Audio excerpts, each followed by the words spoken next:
Good evening. कैसे हैं दोस्तों? चलिए तो शुरू किया जाए। लास्ट क्लास में हमने बायोडाइवर्सिटी को समझा था और बायोडाइवर्सिटी का कंजर्वेशन की बात कर रहे थे। हम लोग जैव विविधता संरक्षण की बात कर रहे थे। तो हमने ये समझा था कि जैव विविधता का जो संरक्षण होता है दो तरह से किया जा सकता है। एक संरक्षण तो किया जा सकता है कि अगर कोई क्षेत्र ऐसा है, भौगोलिक क्षेत्र, जहां पर प्राकृतिक रूप से कोई वनस्पतियां पाई जा रही हैं, कोई जीव जंतु वनस्पतियों का प्राकृतिक आवास है, तो प्राकृतिक रूप से पाई जाने वाली जीव जंतुओं और वनस्पतियों की विविध प्रजातियां पाई जा रही हैं। और अगर हम उस क्षेत्र को ही संरक्षित घोषित कर देते हैं तो उस क्षेत्र को संरक्षित घोषित करने के साथ क्या होगा कि जीव जंतु और वनस्पतियों की विविध प्रजातियों का संरक्षण हो जाएगा। इस प्रकार के संरक्षण को इन सीटू कंजर्वेशन कहा जाता है अथवा स्वस्थानीय संरक्षण कहा जाता है। तो स्वस्थानीय संरक्षण का तात्पर्य है कि जो जहां पर है उसको वहीं पर कंजर्व कर दो, संरक्षित कर दो। ठीक। दूसरा हमने बात की थी जिसे हमने कहा था बाह्य स्थानीय संरक्षण या एक्स सीटू कंजर्वेशन या पर स्थानीय संरक्षण। तो चाहे बाह्य स्थानीय संरक्षण की बात आए, पर स्थानीय संरक्षण की बात आए, एक्स सीटू कंजर्वेशन की बात आए, तो एक ही बात है। इसमें क्या करते हैं तो यहां पर परिस्थानीय संरक्षण के अंतर्गत क्या किया जाता है कि जीव जंतुओं और वनस्पतियों को उनके प्राकृतिक आवास से अन्यत्र कहीं ले जाकर संरक्षित किया जाता है और या तो उनके लिए कृत्रिम आवास मुहैया कराया जाता है या कृत्रिम आवास का निर्माण किया जाता है, अथवा उनके स्पर्म, डीएनए, अंडों आदि का संरक्षण कर दिया जाता है। अत्यंत कम तापमान में संरक्षित कर देते हैं, क्रायो टेम्परेचर में संरक्षित कर देते हैं। तो इस प्रकार का जो संरक्षण होता है इसे कहा जाता है परिस्थानीय संरक्षण। अब हम लोग बात करते हैं जो स्वस्थानीय संरक्षण था। इस स्वस्थानीय संरक्षण में ही तो स्वस्थानीय संरक्षण में हमने तीन बातें की थी कि 3 पॉइंट हमें डिस्कस करना है, जहां एक था क्या नेशनल पार्क, दूसरा था वाइल्ड लाइफ सेंचुरी और तीसरा था बायोस्फीयर रिजर्व। ठीक है, इनके अलावा भी क्षेत्रीय आगार वगैरह होते हैं लेकिन वो देख लीजिएगा आप लोग। ठीक, तीन बातें हमें डिटेल में पढ़नी है। तो सबसे पहले बात करते हैं हम लोग राष्ट्रीय उद्यान की या नेशनल पार्क की। तो देखिए प्रीलिम्स में जैसे अगर कोई पॉइंट छूटता है तो हम क्वेश्चन आंसर डिस्कस करेंगे, तो उस क्वेश्चन आंसर के फॉर्म में भी बातें डिस्कस हो जाएंगी, तो उससे भी डिस्कस टॉपिक हो जाएगा, तो घबराइएगा मत आप लोग। पहला है राष्ट्रीय उद्यान। लास्ट क्लास में मैंने ये बताया होगा आप लोगों को 3 पॉइंट्स के बारे में जो हमें डिस्कशन करना है। राष्ट्रीय उद्यान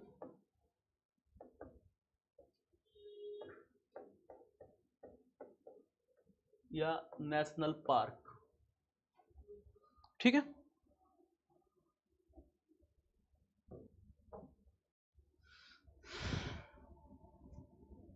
तो देखिए राष्ट्रीय उद्यान अथवा हम कह सकते हैं क्या नेशनल पार्क किसी ऐसे भौगोलिक क्षेत्र को घोषित किया जाता है जिस क्षेत्र में विविध प्रजातियों का आवास होता है।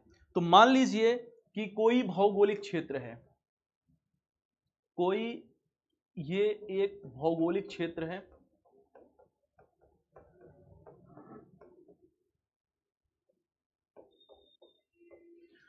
और इस भौगोलिक क्षेत्र में क्या है कि विविध प्रजातियों के जीव जंतु और वनस्पतियों का प्राकृतिक आवास है। तो ये भौगोलिक क्षेत्र विविध प्रकार के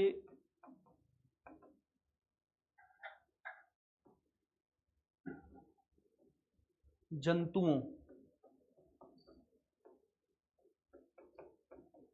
एवं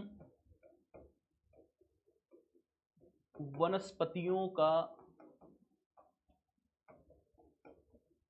प्राकृतिक आवास है। इस क्षेत्र में पारिस्थितिक विविधता है, तो पारिस्थितिक तंत्र की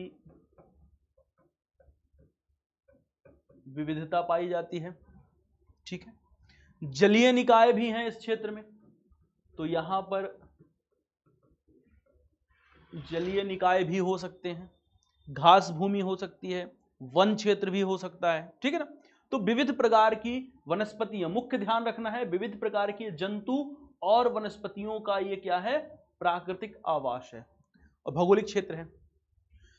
तो राज्य वन्यजीव संरक्षण अधिनियम 1972, ध्यान रखिएगा, किसके अधिकार पर, तो वन्यजीव संरक्षण अधिनियम, ये आया था 1972 में, बहुत इंपॉर्टेंट है, डेट याद रखिएगा, वन्यजीव संरक्षण अधिनियम 1972 के आधार पर इस क्षेत्र को नेशनल पार्क के रूप में घोषित कर सकता है, ठीक है। तो ऐसे क्षेत्र को राष्ट्रीय उद्यान के रूप में घोषित किया जा सकता है। अब जब ये क्षेत्र, कोई भौगोलिक क्षेत्र जो विविध प्रकार की पारिस्थितिक तंत्र या पारिस्थितिक विविधताओं वाला क्षेत्र है, जहां पर हम कह सकते हैं जीव जंतु और वनस्पतियों की विविध प्रजातियां पाई जा रही हैं, इस प्रकार के भौगोलिक क्षेत्र को जब क्या किया जाए, इस पूरे क्षेत्र को ही संरक्षित घोषित कर दिया जाए। तो जब ये क्षेत्र संरक्षित हो जाएगा, ये भौगोलिक क्षेत्र कंजर्व हो जाएगा, तो इसे राष्ट्रीय उद्यान के रूप में अगर घोषित किया जा रहा है, तो क्या होगा, जंतुओं और वनस्पतियों की प्रजातियां भी अपने आप संरक्षित हो जाएंगी। तो जो जिस स्थान पर है, जंतु वनस्पतियों की जो प्रजातियां जिस स्थान पर हैं, इसके आधार पर उसी जगह पर उन्हें क्या कर रहे हैं, हम संरक्षित कर रहे हैं। तो ये एक प्रकार का इन सीटू कंजर्वेशन हुआ, ठीक। अब जब हम इसे नेशनल पार्क के रूप में घोषित कर देंगे, तब क्या होगा, ध्यान रखना है।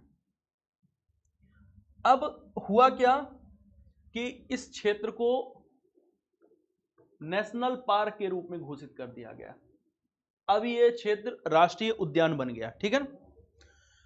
तो ये नेशनल पार्क के रूप में घोषित होने के पश्चात इस क्षेत्र में पहली बार तो जंतुओं का शिकार पूर्णतः प्रतिबंधित हो जाएगा। तो बातें जो ध्यान रखने वाली हैं, पहली बात क्या होगा, पहली बात होगा कि यहां पर जंतुओं का शिकार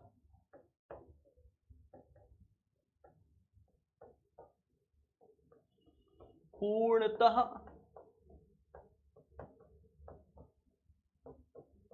प्रतिबंधित। तो इस नेशनल पार्क में जंतुओं का शिकार पूर्णतः प्रतिबंधित हो जाएगा। दूसरी बात, वन्य जीवों के अतिरिक्त अन्य मवेशियों के चारण पर प्रतिबंध। तो कोई व्यक्ति मवेशियों को ले जाकर के इस क्षेत्र में चरा नहीं सकता, चरने के लिए नहीं भेज सकता। तो दूसरी बात क्या है, अब इस क्षेत्र में वन्य जीवों के अतिरिक्त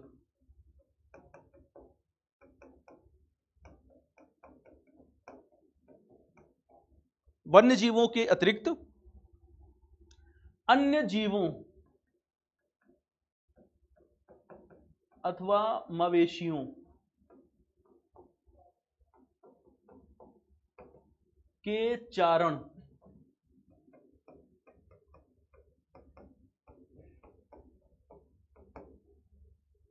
पर प्रतिबंध लगा दिया जाएगा, ठीक है। तो इस क्षेत्र में वन्य जीव ही हैं जो इस क्षेत्र के मूल निवासी हैं। ऐसे जीव जंतु जो यहाँ के निवासी हैं या जो यहाँ पर प्राकृतिक रूप से पाए जाते हैं, केवल वही जीव जंतु ही इस जगह पर चर सकते हैं, भ्रमण कर सकते हैं। बाहर से जंतुओं को ला करके यहाँ पर चारण का कार्य प्रतिबंधित हो जाता है, नहीं चराया जा सकता। तीसरी बात जो की जाती है, इस क्षेत्र में निवास करने वाले पशु जो भी हैं, उनका शिकार पूर्णतः प्रतिबंधित हो जाता है, ठीक है। तो ध्यान रखना है क्या, कि इस क्षेत्र में शिकार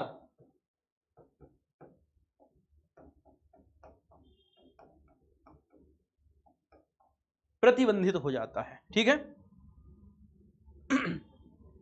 अगली बात क्या है, इनका जो आवास है, जो वन्य जीवों का आवास है, बाहर के लोग जाकर के यहां किसी भी तरह का अतिक्रमण नहीं कर सकते। तो अगली बात क्या हो सकती है, वन्य जीवों के आवास के अतिक्रमण पर वन्य जीवों के आवास के अतिक्रमण पर पूर्णतः प्रतिबंध होता है। ठीक है,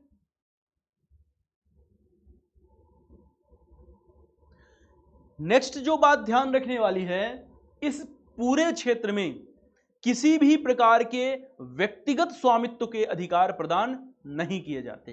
तो हमें ध्यान रखना है अगला पॉइंट क्या, कि इस क्षेत्र में व्यक्तिगत स्वामित्व के अधिकार, व्यक्तिगत स्वामित्व के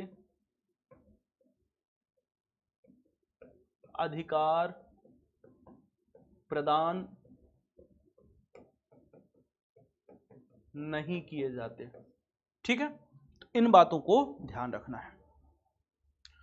तो पूरी बात हमने क्या समझी, पूरा जो हमने समझा अब तक की बातें, वो ये समझा कि अगर कोई भौगोलिक क्षेत्र है और भौगोलिक क्षेत्र जीव जंतु और प्राकृतिक वनस्पति से संपन्न क्षेत्र है, या हम कह सकते हैं विविध प्रकार की जीव जंतुओं और वनस्पतियों का प्राकृतिक आवास है, प्राकृतिक रूप से इस क्षेत्र में पाए जाते हैं,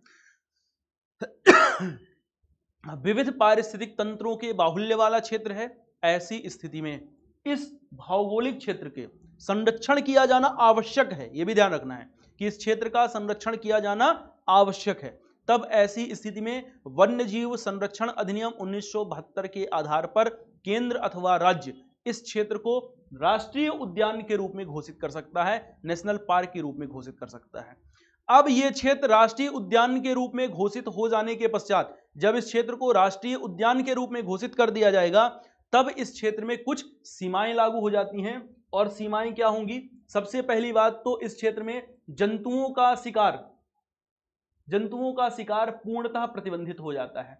दूसरा, वन्य जीवों के अतिरिक्त अन्य जीवों के चारण पर, वन्य के अतिरिक्त अन्य जीवों के चारण पर क्या है, तो पूर्णतः प्रतिबंध हो जाएगा। मवेशी वगैरह इस क्षेत्र में प्रवेश नहीं कर सकते। शिकार प्रतिबंधित, तो वही बात है, वन्य जीवों का शिकार प्रतिबंधित है। दोबारा रिपीट कर दिया मैंने। ठीक है, अगली बात क्या है, वन्य जीवों के आवास के अतिक्रमण पर रोक होती है और व्यक्तिगत स्वामित्व के अधिकार प्रदान नहीं किए जाते। साथ ही यह ध्यान रखना है कि इस क्षेत्र में जो वन्य जीव अधिकारी हैं, जो नेशनल पार्क से जुड़े हुए जो अधिकारी अथवा कर्मचारी हैं, उनके अतिरिक्त अन्य का प्रवेश प्रतिबंधित हो जाता है। ठीक है, तो वही लोग प्रवेश कर सकते हैं जिनको इस क्षेत्र में प्रवेश करने की अनुमति प्रदान होती है, बाकी अन्य लोगों का प्रवेश प्रतिबंधित हो जाता है। अब ध्यान रखना है, भारत में इस समय नेशनल पार्क कितने हैं, तो कुल 106 नेशनल पार्क हैं। तो भारत में कुल इस समय 106 नेशनल पार्क हैं, इनके बारे में ध्यान रखिएगा। ठीक, और इसके लिए स्टडी मटेरियल मिल जाएगा, तो वहां पर आप देख लीजिएगा लिस्ट कौन कौन से नेशनल पार्क कहां पर हैं। तो यूपी के स्पेशल रूप से आप लोग देख के जाइएगा, उत्तर प्रदेश के तो देख करके ही जाइएगा यूपी में कहां कहां है। ठीक है, डिस्ट्रिक्ट वाइज तो देख लीजिएगा। अब दूसरी बात हम लोग करते हैं क्या, तो सेकेंड पॉइंट है,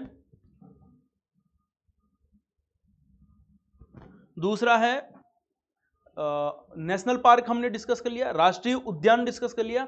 अब बात करते हैं वन्य जीव अभयारण्य की। तो सेकेंड पॉइंट है वन्य जीव अभयारण्य।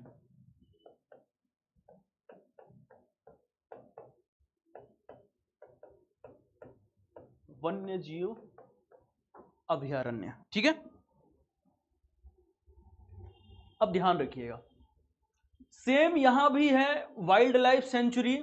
वाइल्ड लाइफ सेंचुरी के लिए क्या किया जाता है कि वाइल्ड लाइफ सेंचुरी सेम उसी तरह है, कोई भौगोलिक क्षेत्र हो, और भौगोलिक क्षेत्र क्या हो, भौगोलिक क्षेत्र इस प्रकार से हो जो विविध प्रकार की जीव जंतु और वनस्पतियों की विविधता वाला प्राकृतिक आवास हो। तो विविध प्रकार की जीव जंतु और वनस्पतियों की विविधता वाला प्राकृतिक आवास है, तो इस प्रकार के प्राकृतिक आवास को क्या किया जाए,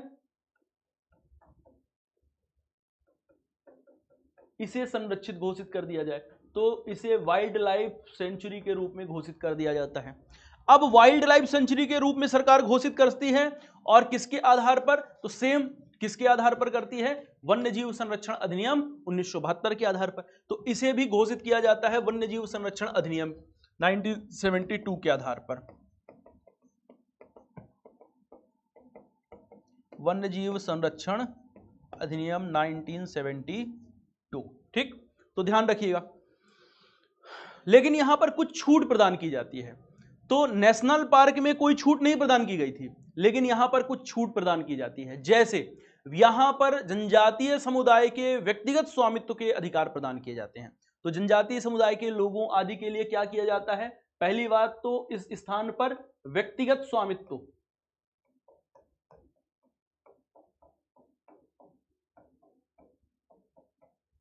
व्यक्तिगत स्वामित्व का अधिकार प्रदान किया जाता है, ठीक है। इसके साथ साथ इस जगह पर लकड़ी काटना वगैरह, लकड़ी काटने की छूट होती है, लकड़ी काट सकते हैं लोग जाकर के जंगलों से। पशुओं का को चराना, तो यहां पर पशुओं या हम कह सकते हैं मवेशी का चारण, तो मवेशियों को आप चरा सकते हैं, ले जाकर के चराया जा सकता है। और साथ साथ यहां पर क्या है, तो इस स्थान पर कुछ क्रियाकलापों के लिए अनुमति होती है, जैसे रिसर्च कार्य किए जा सकते हैं, आप घूमने के लिए जा सकते हैं। तो इन स्थानों पर कुछ सीमाओं तक छूट प्रदान की जाती है। तो वाइल्ड लाइफ सेंचुरी भी क्या है, तो आप कह सकते हैं नेशनल पार्क में जहां पूरी तरह से प्रतिबंध होती हैं चीजों को, वहां वाइल्ड लाइफ सेंचुरी में कुछ हद तक छूट प्रदान की जाती है। लेकिन यह भी एक प्रकार से जीव जंतुओं और वनस्पतियों की विविध प्रजातियों वाला क्षेत्र है, जहां पर जीव जंतुओं का संरक्षण किया जाता है, वनस्पतियों का संरक्षण किया जाता है, और इन सीटू कंजर्वेशन का पार्ट है, स्वस्थानीय संरक्षण का ये पार्ट होता है। तो इस बात को ध्यान रखना है, ठीक है। अब बात करते हैं हम लोग किसकी, तो हम लोग बात करते हैं ऐसे ही पवित्र उपवन वगैरह का कॉन्सेप्ट है, तो इतना इंपॉर्टेंट है नहीं अभी। मैन एंड बायोस्फीयर प्रोग्राम और वन्य जीव जीवमंडल आरक्षित क्षेत्र, बायोस्फीयर रिजर्व की। तो इंपॉर्टेंट है बायोस्फीयर रिजर्व हमारे लिए, ध्यान से समझिएगा क्या है। जीवमंडल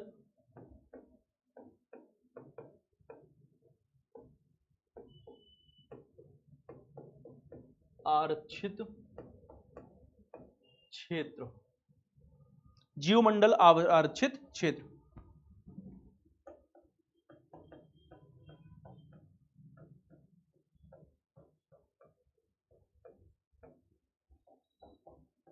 बायोस्फीयर रिजर्व की बात करते हैं।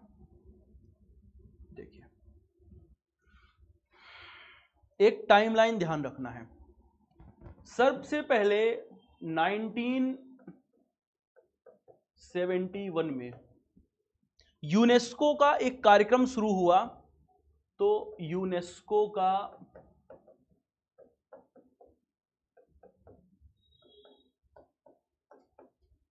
कार्यक्रम था, क्या था? मानव एवं जैवमंडल कार्यक्रम। तो यूनेस्को का कार्यक्रम था, क्या कार्यक्रम था? मैन एंड बायोस्फीयर प्रोग्राम, मानव एवं जैवमंडल कार्यक्रम, ठीक है। तो मैन एंड बायोस्फीयर प्रोग्राम के तहत मानव कल्याण हेतु जैवमंडल के संरक्षण के लिए, तो मानव कल्याण हेतु जैवमंडल के संरक्षण के दृष्टिकोण से जैवमंडल आगार क्षेत्रों की स्थापना की बात की गई। तो इस कार्यक्रम के तहत जैवमंडल आगार क्षेत्रों की स्थापना की बात की गई, और वर्ष 1975 से, कब से? तो वर्ष 1975 से क्या किया जाने लगा कि मानव कल्याण हेतु जैवमंडल आरक्षित क्षेत्रों की स्थापना की जाने लगी। तो क्या किया जाने लगा? जैवमंडल आरक्षित क्षेत्र की स्थापना का कार्य शुरू हुआ। अब जो जैवमंडल आरक्षित क्षेत्र होते हैं, इन जैवमंडल आरक्षित क्षेत्र की संरचना 3 प्रकार से होती है। 3 प्रकार से क्षेत्र इस जैवमंडल आरक्षित क्षेत्र में होते हैं। तो हम बात करते हैं जैवमंडल आगार की संरचना या जैवमंडल आरक्षित क्षेत्र की संरचना। तो देखिए,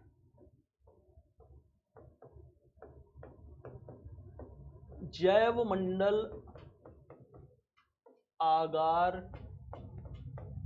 की संरचना, ठीक है।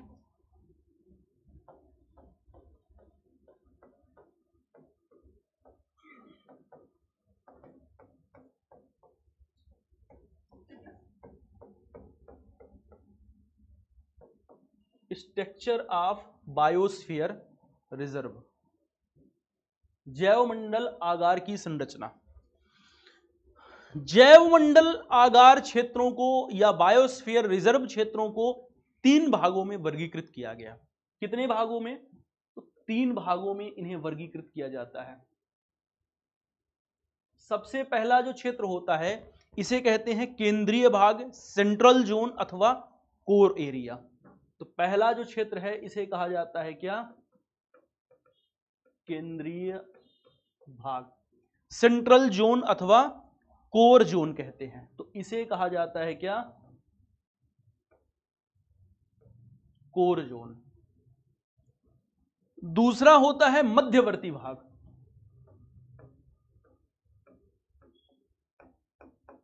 मध्यवर्ती भाग,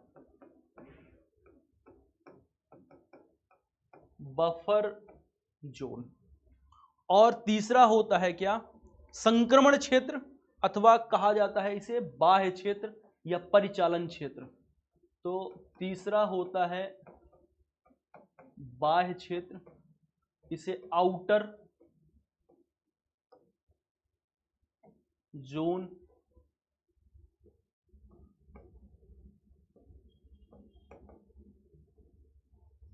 ट्रांजिशन जोन भी कहते हैं, ठीक है। तो जैवमंडल आरक्षित क्षेत्र को 3 भागों में वर्गीकृत किया जाता है। केंद्रीय भाग, बफर जोन मध्यवर्ती भाग, और बाह्य क्षेत्र यानी कि आउटर जोन के रूप में। अब तीनों की अलग अलग विशेषताएं होती हैं। क्या होती हैं बात समझते हैं पहले। तो सबसे जो अंदर का क्षेत्र है इस क्षेत्र को कहा जाता है क्या? केंद्रीय भाग। आवश्यक नहीं है कि ये एकदम वृत्ताकार हो, ध्यान रहे, यह सिर्फ डायग्राम में बनाया जा रहा है ऐसा। तो केंद्रीय भाग सबसे अंदर का भाग है जो पूर्णतः संरक्षित है। तो ध्यान रखना है, केंद्रीय भाग ऐसा क्षेत्र है जो पूर्णतः संरक्षित है। केंद्रीय भाग के चारों ओर का जो क्षेत्र होता है, इस चारों ओर के क्षेत्र को कहते हैं क्या? मध्यवर्ती भाग अथवा बफर जोन कहा जाता है। और इस बफर जोन के बाहर का जो क्षेत्र है, इस बाहर के क्षेत्र को आउटर जोन कहते हैं, ठीक। तो सबसे अंदर का जो भाग है इस भाग को कहा गया क्या? इसे कहा जाता है केंद्रीय भाग। केंद्रीय भाग यानी कि कोर एरिया, कोर जोन अथवा कोर एरिया, ठीक है। अब इसके बारे में एक आध बातें इंपॉर्टेंट है, ध्यान रखना है। पहली बात तो ये सर्वाधिक संरक्षित क्षेत्र है। तो ये क्षेत्र सर्वाधिक संरक्षित क्षेत्र होता है। इस क्षेत्र में किसी भी प्रकार के मानवीय अतिक्रमण पर पूर्णतः प्रतिबंध होता है। तो इस क्षेत्र में, केंद्रीय भाग में, किसी भी प्रकार के मानवीय अतिक्रमण, किसी भी प्रकार के मानवीय अतिक्रमण पर पूर्णतः प्रतिबंध, ठीक है। पूर्णतः प्रतिबंध सरकारी अधिकारियों और कर्मचारियों के अतिरिक्त अन्य किसी भी सदस्य का, किसी भी व्यक्ति का प्रवेश इस क्षेत्र में पूर्णतः प्रतिबंधित होता है। तो अगली बात जो ध्यान रखने वाली है वो क्या रखना है कि यहां पर सरकारी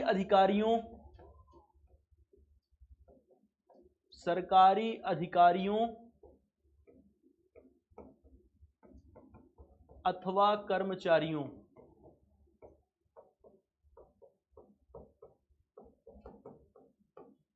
के अतिरिक्त अन्य व्यक्तियों का प्रवेश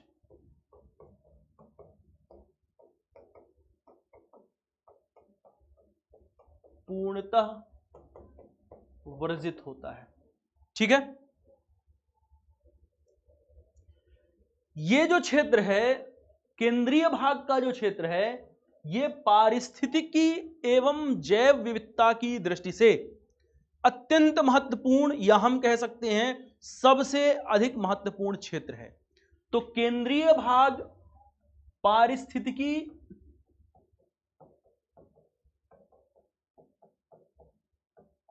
एवं जैव विविधता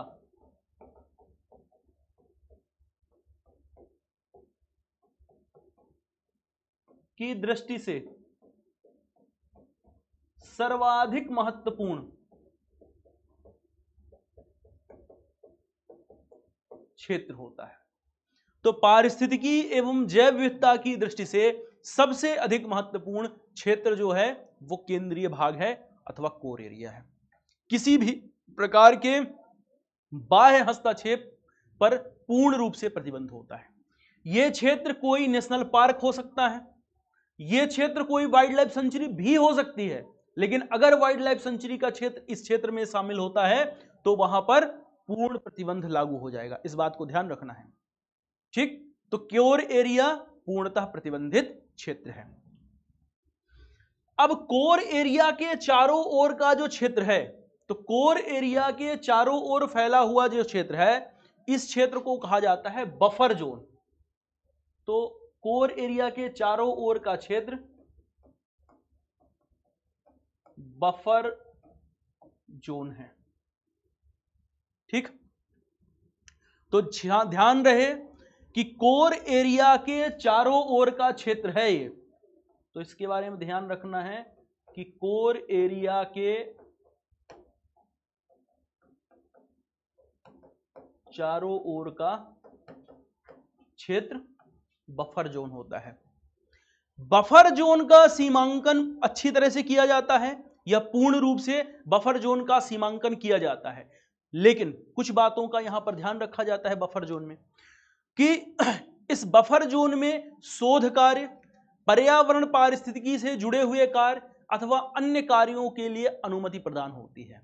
तो इस क्षेत्र में बफर जोन में शोध कार्य और ऐसे कार्यों के लिए अनुमति होती है, शोध कार्य और ऐसे कार्यों के लिए अनुमति प्रदान की जाती है जिन कार्यों से पर्यावरण पारिस्थितिकी, जैव विविधता आदि को नुकसान ना हो। इस प्रकार के कार्यों को यहां पर अनुमति प्रदान की जाती है। कहां? बफर एरिया में। तो बफर क्षेत्र के बारे में ध्यान रखना है कि कोर क्षेत्र के चारों ओर का सीमांकित भाग बफर क्षेत्र कहलाता है, और बफर क्षेत्र में कुछ अनुमतियां प्रदान की जाती हैं, जिनमें से सबसे महत्वपूर्ण अनुमति क्या है? शोध कार्यों की अनुमतियां होती हैं, इस क्षेत्र में किया जा सकता है। दूसरी तरफ ऐसे कार्यों को किया जा सकता है जिन कार्यों को करने से पर्यावरण एवं इस क्षेत्र की जैव विविधता को किसी भी तरह का नुकसान ना पहुंचे। ठीक है, बफर क्षेत्र के चारों ओर का जो भाग होता है, इस चारों ओर के भाग को कहा जाता है क्या? ट्रांजिशन जोन, अथवा हम इस क्षेत्र को संक्रमण क्षेत्र भी कहते हैं। ठीक है, यह अत्यधिक खुला हुआ क्षेत्र होता है और इस क्षेत्र में मानव के बसने और परंपरागत कार्यों के करने की अनुमति होती है। तो बाह्य क्षेत्र है, और इस बाह्य क्षेत्र में मानव के बसने व परंपरागत कार्य करने की अनुमति।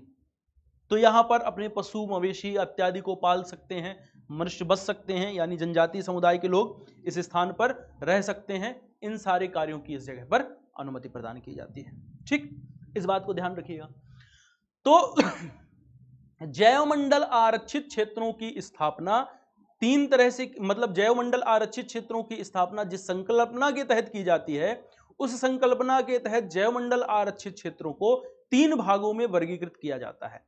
सर्वाधिक संरक्षित क्षेत्र को कोर एरिया, अपेक्षाकृत छूट जहां प्रदान होती है उसे हम कह सकते हैं बफर एरिया, और आउटर क्षेत्र जो होता है वहां पर छूट जो दी जाती है उसका दायरा थोड़ा और बढ़ जाता है। इस तरह से ध्यान रखिएगा सरल भाषा में कि जो कोर एरिया है पूर्णतः प्रोटेक्टेड है, बफर एरिया में थोड़ी अनुमति प्रदान की गई, शोध के कार्य किए जा सकते हैं, लेकिन आउटर जोन है वहां पर मानवीय अधिकार प्रदान कर दिए जाते हैं। लेकिन इस बात का ध्यान रखा जाता है कि किसी भी तरह के क्रियाकलापों से पर्यावरण अथवा पारिस्थितिकी, जैव विविधता इत्यादि को नुकसान अथवा नकारात्मक रूप से प्रभाव ना पड़े। इन बातों को ध्यान रखा जाता है।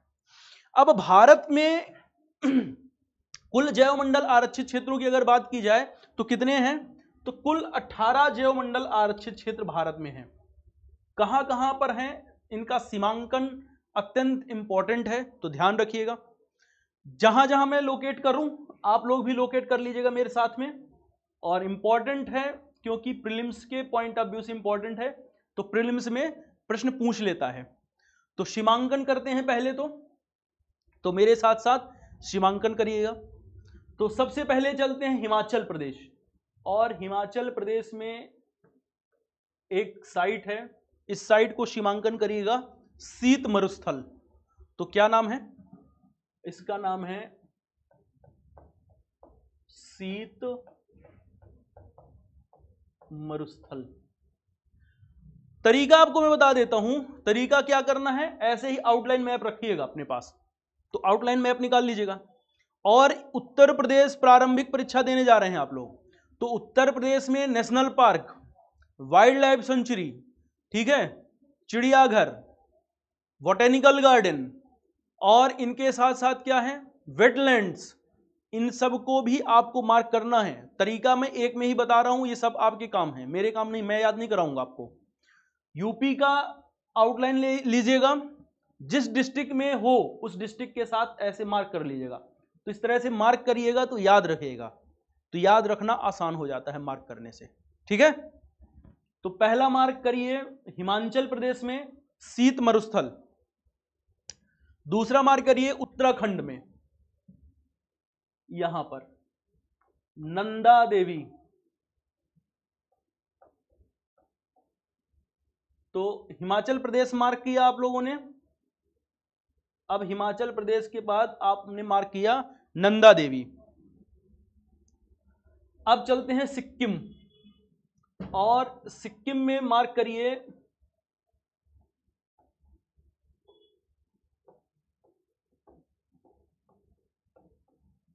कंचनजंगा। तो सिक्किम में कंचनजंगा, ठीक। अब आइए अरुणाचल प्रदेश, अरुणाचल प्रदेश में मार्क करिए दिहांग दिबांग। तो अरुणाचल प्रदेश में दिहांग दिबांग मार्क करिए, ठीक है। अब आइए असम में, तो एक साइट मार्क करिए इस स्थान पर मानस, ठीक। और एक मार्क करिए डिब्रू सिखोवा इस स्थान पर, इसका नाम है क्या, डिब्रू सिखोवा, ठीक है। फिर एक मेघालय में मार्क करिए, मेघालय में नोकरेक,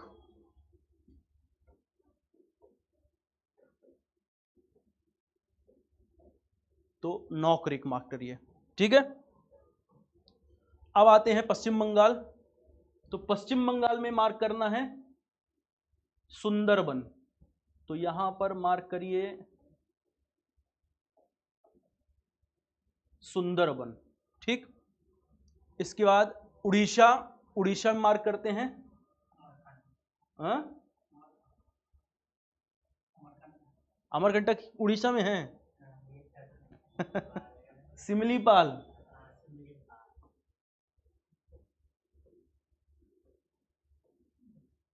तो उड़ीसा में मार्क करिए सिमलीपाल। अब अरुणाचल प्रदेश में चलते हैं तो शेषाचलम, तो इस स्थान पर मार्क करिएगा, इसका नाम है शेषाचलम। ठीक, तो शेषाचलम, शेषाचलम नाम है, मैं इधर लिख दे रहा हूं, क्या नाम है? शेषाचलम, या चेलम भी कहीं अगर पढ़ने को मिल जाए तो एक ही बात है, शेषाचेलम या शेषाचलम। ठीक, तो शेषाचेलम अथवा शेषाचलम। इस स्थान पर है आपका मन्नार की खाड़ी, तो मन्नार की खाड़ी, और ये ध्यान रखिए मन्नार की खाड़ी है कहां पर? तमिलनाडु में। तो शेषाचेलम, शेषाचेलम के बाद मन्नार की खाड़ी, मन्नार की खाड़ी के बाद अब मार्क करिए अगस्त्य मलाई, तो इस स्थान पर मार्क करिएगा, यहां पर नाम मैं कहां लिख दूं? इधर लिख दे रहा हूं, इधर आ जाता हूं मैं, तो इसका नाम है अगस्त्य मलाई, और ये है तमिलनाडु और केरला, तो तमिलनाडु और केरला की बॉर्डर पे है। ठीक, अगस्त्य मलाई। इस स्थान पर है नीलगिरी, तो यहां पर माल करिएगा नीलगिरी। नीलगिरी भारत का सबसे पहला बायोस्फीयर रिजर्व है, ये ध्यान रखना है, नीलगिरी। तो नीलगिरी भारत का सबसे पहला बायोस्फीयर रिजर्व है, और मन्नार की खाड़ी भारत का दूसरा सबसे बड़ा बायोस्फीयर रिजर्व है। तो नीलगिरी 3 राज्यों में है, कहां कहां? नीलगिरी कर्नाटका प्लस तमिलनाडु प्लस केरल, तो ध्यान रहे कर्नाटक, तमिलनाडु और केरल की सीमा में है नीलगिरी। ठीक, अब आ जाइए क्या, तो कच्छ का रण, रन ऑफ कच्छ, तो इस स्थान पर है क्या? कच्छ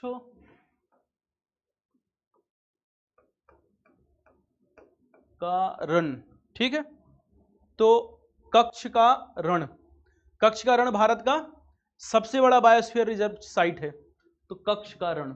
ठीक, अब एक है पंचमढ़ी, तो इस स्थान पर है आपका क्या?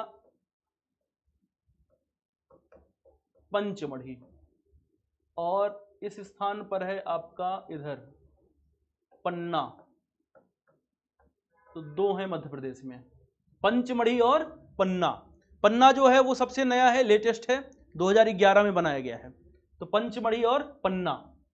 और एक है इस स्थान पर मध्य प्रदेश और छत्तीसगढ़ के बॉर्डर पर, इसका नाम है अचानकमार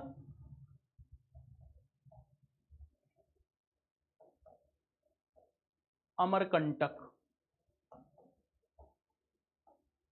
ठीक, तो अचानकमार अमरकंटक, इसका नाम याद रखिएगा, मध्य प्रदेश और छत्तीसगढ़ की सीमा में। तो कितने हुए? 17 हुए, और एक है यहां पर अंडमान निकोबार में, इसका नाम है ग्रेट निकोबार। तो अब लगा लीजिए, 1 2 3 4 5 6 7 8 9 10 11 12 13 14 15 16 17 और ये 18। ठीक, तो भारत में कुल 18 बायोस्फीयर रिजर्व हैं अभी तक, और ये बायोस्फीयर रिजर्व बहुत इंपॉर्टेंट है प्रारंभिक परीक्षा के पॉइंट ऑफ व्यू से। नाम सबके ध्यान रखिएगा, शीत मरुस्थल हिमाचल प्रदेश में, उत्तराखंड में है नंदा देवी, कंचनजंगा है आपके सिक्किम में, उसके बाद फिर हमने क्या देखा? दिहांग दिवांग देखा, जो कि अरुणाचल प्रदेश में है। असम में 2 हैं, एक का नाम है मानस और एक का नाम है डिब्रू सिखोवा। ठीक है, फिर मेघालय में आ गए तो नोकरेक, पश्चिम बंगाल में आ गए तो सुंदरवन, उड़ीसा में हमने देखा सिमलीपाल, इधर आंध्र प्रदेश में हमने देखा शेषाचलम, तो आंध्र प्रदेश में शेषाचलम है। तमिलनाडु में है मन्नार की खाड़ी, तमिलनाडु और केरला के सीमा में जो है इसका नाम है क्या, अगस्त्य मलाई, तो अगस्त्य मलाई है। नीलगिरी कहाँ कहाँ है, तो केरला आप कह सकते हैं कि कर्नाटक, तमिलनाडु और केरला की सीमा में कौन सा है, तो नीलगिरी है, और भारत का सबसे पहला बायोस्फीयर रिजर्व भी है। कई बार प्रश्न पूछा है इस पे, तो ध्यान रखिएगा।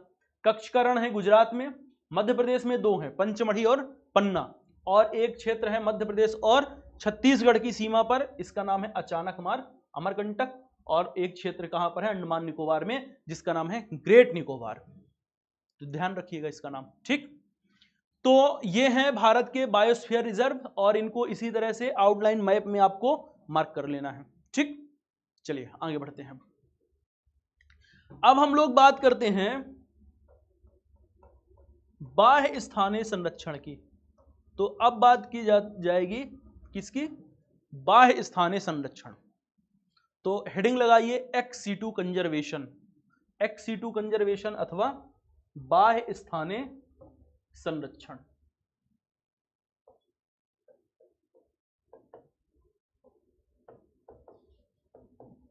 बाह्य स्थानीय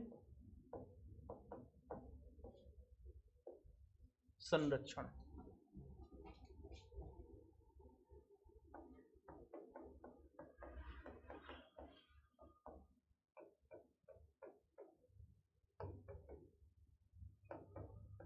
XC2 कंजर्वेशन।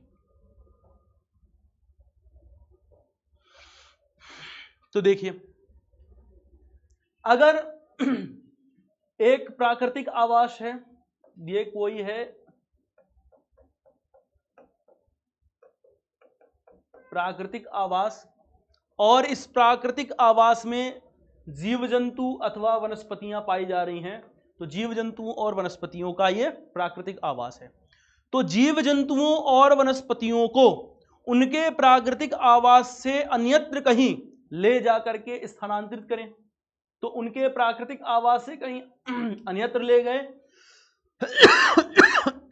और उन्हें स्थानांतरित कर दिया, और इस स्थान पर कृत्रिम रूप से क्या किया जाए, यहां पर कृत्रिम आवास का निर्माण किया जाए। तो कृत्रिम आवास का निर्माण करके जीव जंतुओं और वनस्पतियों को संरक्षित किया जाए, उनके लिए अनुकूल दशाएं, अनुकूल प्राकृतिक दशाओं के निर्माण करने का प्रयास किया जाए। इस प्रकार के संरक्षण को XC2 कंजर्वेशन अथवा बाह्य स्थानीय संरक्षण कहा जाता है। ठीक है, जो बाह्य स्थानीय संरक्षण होता है, इस बाह्य स्थानीय संरक्षण के अंतर्गत 3 बातों को विशेष रूप से ध्यान रखते हैं एग्जाम्पल के रूप में। तो इसका एक एग्जाम्पल है क्या, बॉटेनिकल गार्डन, दूसरा होता है चिड़ियाघर,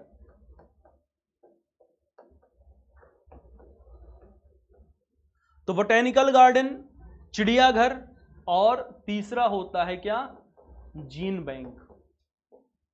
ठीक है, तो बॉटेनिकल गार्डन और चिड़ियाघर, इन दोनों जगहों पर क्या करते हैं, हम उपयुक्त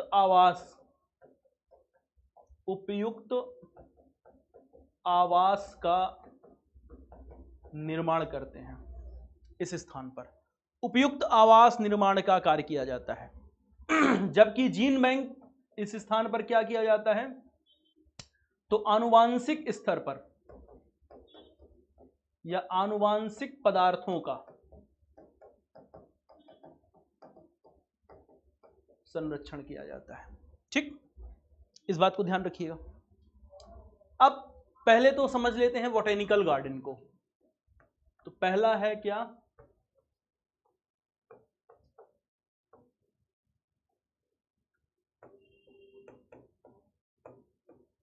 बॉटेनिकल गार्डन। तो देखिए बॉटेनिकल गार्डन में क्या किया जाता है, तो एक कृत्रिम आवास बनाया जाता है। क्या बनाते हैं?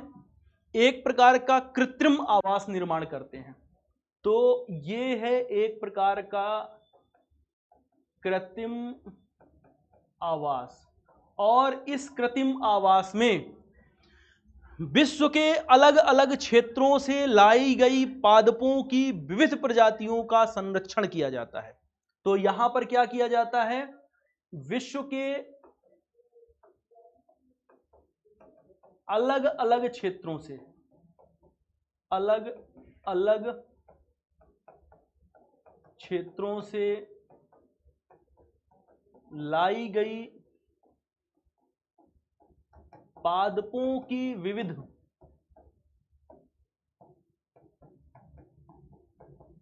प्रजातियों का संरक्षण किया जाता है। ठीक है।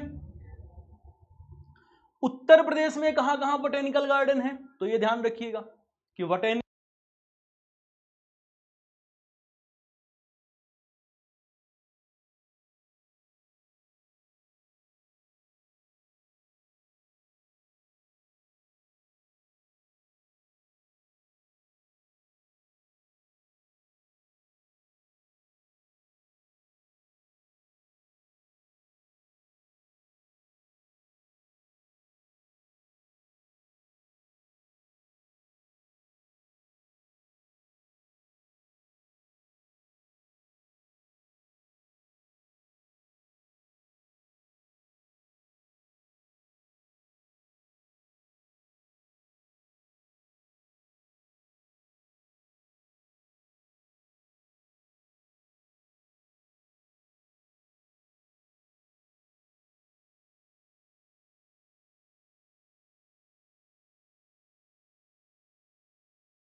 पता चल जाएगा। 2-3 मिनट पीछे पढ़ा लेंगे तो अभी थी आवाज? हाँ मैं गया तो था। अरे यार जयकांत यार, ध्यान रखा करो भाई, आप बड़ी मेहनत करवाते हो बार बार यार। देखिए कहां से आवाज नहीं थी मुझे भी नहीं पता, ये तो हमने समझ लिया है। बाह्य स्थानीय संरक्षण समझ रहे थे, और बाह्य स्थानीय संरक्षण में किस बात को समझ रहे थे हम लोग? तो आज मेरे ख्याल से फिर इतना ही रखते हैं। आवाज़ जहाँ से नहीं थी तो एक बार मैं देख लूँगा और फिर दोबारा से क्लास को रिकॉर्ड कर देंगे, क्योंकि आवाज़ कहाँ से नहीं है मुझे भी नहीं पता ये बात। ठीक है, तो रुकिए।